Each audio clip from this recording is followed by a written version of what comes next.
আসসালামু আলাইকুম।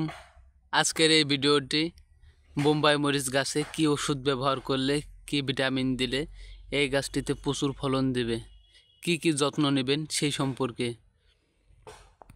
নাগামরিচ গাছে সবথেকে ভালো ফলন পেতে এখানে কয়েকটি ওষুধ ব্যবহার করতে হবে, যে ওষুধের মাধ্যমে আপনার গাছে ফলন হবে দ্বিগুণ এবং প্রতিটি ডগায় ডগায় 2 থেকে 3টা করে ফল ধরবে। তো ভিডিওটি না টেনে দিয়ে সম্পূর্ণ দেখার অনুরোধ রইল, কারণ এর মধ্যে সকল তথ্য দেয়া হবে।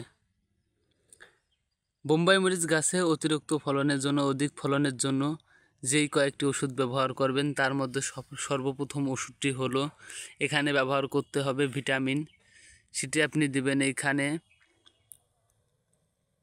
ফ্লোরা প্রতি লিটার পানিতে 1.5 মিলি হারে। এই ফ্লোরাটি দেওয়ার কারণ হলো ফ্লোরা ফুল ফল ঝরা রোধ করে এবং অতিরিক্ত ফলন দেওয়ায় সাহায্য করে, এজন্য এখানে ফ্লোরা ব্যবহার করবেন। এবং এর সঙ্গে দিবেন আপনি সিলেটেড জিঙ্ক, যেটাকে চারা জিঙ্ক বলা হয়ে থাকে। চারা জিঙ্কটি গাছের মূলত জিঙ্কের কাজ করে। এই জিঙ্কের কারণে গাছের পাতা হলুদ হয় না, পাতা কুঁকড়ে যায় না, আরও অন্যান্য কারণ।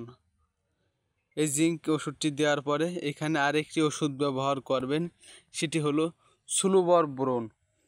সুলুবর বোরন দেবেন কতটুকু? সুলুবর বোরন প্রতি লিটার পানিতে 1 গ্রাম হারে, প্রতি লিটার পানিতে 1 গ্রাম হারে সুলুবর বোরন দেবেন। এটি যে কোনো কোম্পানির দিতে পারেন, তবে বিশ্বস্ত এবং ভালো একটি কোম্পানির ওষুধ ব্যবহার করলে সবচেয়ে ভালো হয়, কারণ এখানে সব কোম্পানির ওষুধ যে ভালো কাজ করবে সেটা বলা যায় না। সুলুবর বোরন প্রতি লিটার পানিতে 1 গ্রাম হারে দিবেন এবং চ্যালাজিং দিবেন প্রতি লিটার পানিতে 1/2 গ্রাম হারে। মাত্রাটা কমিয়ে দেওয়ার চেষ্টা করবেন, কারণ অধিক মাত্রায় দিলে পরা হিতে বিপরীত হয়, অনেক সময় ক্ষতি হয়ে যায়। এজন্য এখানে মাত্রা কমিয়ে দেওয়ার চেষ্টা করবেন। আজকের ভিডিওটি এ পর্যন্ত ছিল। ভিডিওটি সম্পূর্ণ দেখার জন্য ধন্যবাদ। এই ধরনের সকল ভিডিও পেতে চ্যানেলটি সাবস্ক্রাইব করে রাখুন, তাহলে আপনার কাছে সর্বপ্রথম এই বিষয়ে ভিডিও পৌঁছে যাবে।